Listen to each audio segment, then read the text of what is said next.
आप एक हैबिट बनाइए, अपने कुछ ऐसे दोस्त बनाइए जो रोज रात में बैठ के दारू पी रहे हैं। आप एक महीने के बाद दारू पीना स्टार्ट कर दोगे, ये फैक्ट है।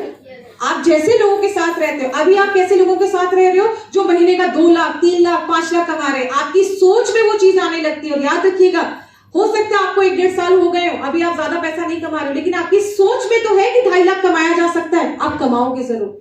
हम जिंदगी भर ये सोच तक नहीं बना पाते कि 2.5 लाख रुपए कमाया जा सकता है। अगर 2 साल एमआई में लाइफस्टाइल में रह के आपकी सोच भी बन गई ना 2.5 लाख की, आप लाइफ में कभी ना कभी वो पैसा कमाओगे ही कमाओगे। जब सोच ही नहीं होगी तो पैसा कहां से कमाओगे।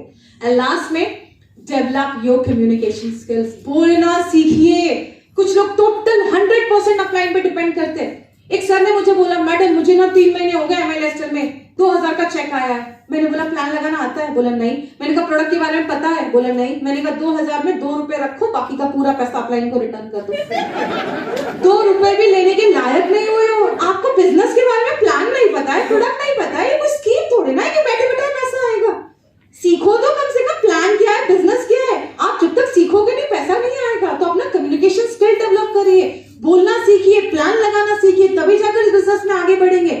याद रखिएगा, अपने पैरों को मजबूत करिए, किसी और के ऊपर डिपेंडेंट मत रहिए। अपलाइन पे जितना डिपेंडेंट रहेंगे वो उनका बिजनेस बढ़ेगा। आप जब अपने ऊपर काम करेंगे तो आपका बिजनेस बढ़ेगा। तो अपने ऊपर काम करना स्टार्ट करिए। एंड लास्ट में, सिस्टम वर्क पीपल फील। आपको कंपनी हर एक चीज देती है, आपको हर एक प्रोग्राम देती है। कभी कोई प्रोग्राम को मिस मत किया करिए। एक चीज हमेशा याद रखिए, अपने एजुकेशन पे टाइम लगाइए।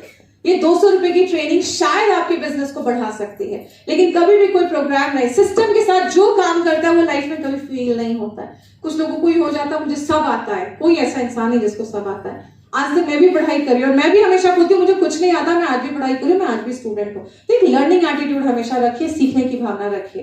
एंड लास्ट में, अगर आपके पेरेंट्स में, आप बहुत सारे यंगस्टर्स को देख रहे हो, अपने पेरेंट्स के लिए काम करिए। चाहे वो एक लड़की हो चाहे वो लड़का हो, अपने पेरेंट्स के लिए काम करिए। मैं हमेशा बोलती हूँ, मैंने बहुत कम एज में काम करना स्टार्ट किया था। When I was just 19 years old। ऐसा नहीं था कि 19 साल की एज में काम इसलिए करी थी कि कोई बहुत पैसे का प्रॉब्लम था। मेरे पापा डिस्ट्रिक्ट जज की पोस्ट पे थे। 2008 में जब मैं पढ़ाई करी थी, मुझे 15 से 20 हजार पॉकेट मनी मिलती थी, जितना उस समय लोगों की जॉब भी नहीं होती थी। तब भी मैंने काम करना स्टार्ट किया क्योंकि मुझे कम एज में कुछ करके दिखाना था। आप 80 साल में कुछ कर रहे हो तो अपने माँ बाप के लिए क्या कर पाओगे लाइफ में। इसके लिए अगर आपको कम एज में ये बिजनेस मिला है ना, तो बहुत लकी हो। इस बिजनेस में काम करना स्टार्ट करो। और जितने भी यंगस्टर्स हैं, मैं एज अ सीनियर आपको मैं एक चीज बताती हूँ, अगर आप अपने घर में अपने माँ बाप से बदतमीजी से बात कर रहे हो, भूल जाओ, इस सिस्टम में आपको कभी ग्रोथ नहीं मिलेगा। उनका दिल दुखा के आप लाइफ में कभी आगे नहीं बढ़ सकते। तो अपने माँ बाप के लिए काम करिए। बहुत अच्छी लाइन है, आप कितने भी गरीबी में क्यों ना पले बड़े हो, बुढ़ापे के टाइम पे आपकी मम्मी पापा अमीर होने चाहिए, इसकी जिम्मेदारी आपको लेनी पड़ेगी, उनके लिए काम करिए। तो ये था हमारा आज का सारा सेशन। और मैं एक चीज आपको अप्रिशिएट करना चाहूंगी, बहुत कम जगह पे मुझे इतना अटेंटिव क्राउड मिलता है जो सुनने के मूड में है।